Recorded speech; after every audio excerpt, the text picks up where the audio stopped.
जय माँ गौरी। श्रावण मास में पड़ने वाले हर मंगलवार के दिन मंगला गौरी व्रत रखा जाता है। माँ पार्वती के मंगला गौरी स्वरूप के इस व्रत से विवाह और वैवाहिक जीवन की हर समस्या दूर की जा सकती है। विशेषकर यदि मंगल दोष समस्या दे रहा हो तो इस दिन की पूजा अत्यधिक लाभदायी होती है। मंगला गौरी व्रत में 16 वस्तुओं का काफ़ी महत्व होता है। माँ की पूजा के बाद उनको सभी वस्तुएं जो 16 की संख्या में होनी चाहिए अर्पित की जाती हैं। इस व्रत में एक समय ही अन्न ग्रहण किया जाता है और माँ मंगला गौरी की कथा पढ़ी और सुनी जाती है। मंगल योग के कारण विवाह में आने वाली रुकावट और देरी से बचने के लिए माँ मंगला गौरी का व्रत करना चाहिए। मंगला गौरी मंत्र का परंपरागत विनियोग न्यास, ध्यान और पूजन करने से मंगल योग से उत्पन्न होने वाली समस्याओं का निवारण होता है। श्री मंगला गौरी मंत्र इस प्रकार है। ओम गौरी शंकराय नमः। एक बार फिर से मैं बताती हूँ।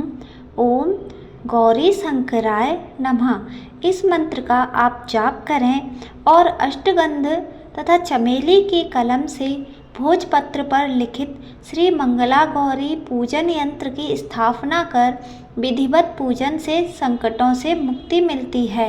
मंगला गौरी व्रत करने से सौभाग्यवती स्त्रियों को अखंड सौभाग्य की प्राप्ति होती है तथा अविवाहित कन्याओं को सुयोग्य वर की प्राप्ति होती है। इस दिन सुहागन महिलाएं माँ गौरी की पूजा व व्रत करती हैं और अखंड सौभाग्यवती होने का वरदान माँ गौरी से प्राप्त करती हैं। पूजन के लिए पूर्व दिशा में चौकी लगाकर व उस पर लाल रंग का वस्त्र बिछाकर माता गौरी की प्रतिमा को स्थापित करें।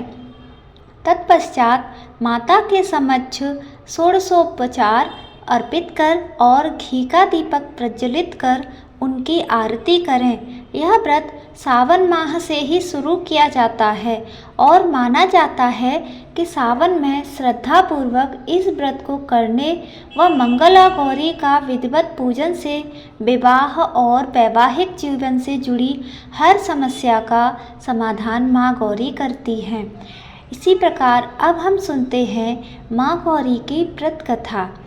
पौराणिक लोक कथा के अनुसार पुराने समय में एक धर्मपाल नाम का सेठ रहता था। उसके पास धन धान्य की कमी नहीं थी, लेकिन उसका वंश बढ़ाने के लिए उसके कोई संतान नहीं थी। इस वजह से सेठ और उसकी पत्नी काफ़ी दुखी रहते थे, जिसके चलते सेठ ने कई जप तप ध्यान और अनुष्ठान किए, जिससे देवी प्रसन्न हुई। देवी ने सेठ से मनचाहा वर मांगने को कहा। तब सेठ ने कहा कि मैं सर्वमुखी और धन धान्य से समर्थ हूँ, परंतु मैं संतान सुख से वंचित हूँ। मैं आपसे वंश चलाने के लिए एक पुत्र का वरदान मांगता हूँ।